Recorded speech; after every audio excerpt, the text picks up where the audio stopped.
একজন দৌহিত্র, আবার ইসলাম ধর্মের একজন জ্ঞানী মানুষ।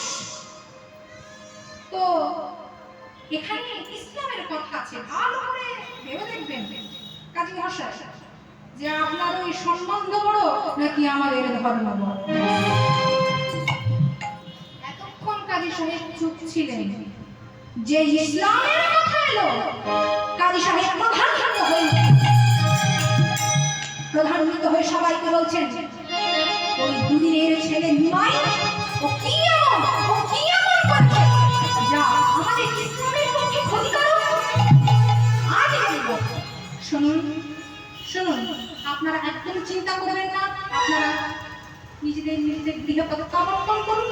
আমি আজ বলবো, দেখবো নগরে কি করেছে ওই দুদিনের ছেলে নিমাই, হ্যাঁ, যা ইসলামের পক্ষে এত ক্ষতিকারক, যা আমাদের অসুবিধার কারণ হচ্ছে। আজ দেখবো, আপনারা চিন্তা করবেন না, আপনারা এখন যান, নিশ্চিন্তে থাকবেন। আজ আমি দেখতে বেরোবো। কথা মতো কাজী সাহেব নবদ্বীপে বেরোলেন, সমস্ত পাইক বর্তনদারদের নিয়ে বেরোলেন নবদ্বীপে। কাজী শুনছেন কোন একটা দূরের একটা কোন একটা বাড়ি থেকে হরিনামের ধ্বনি আসছে। আরে হরি বলো ভাগো বৃন্দাবন,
আবার কোন একটা বাড়ি থেকে হরিনামের ধ্বনি আসছে।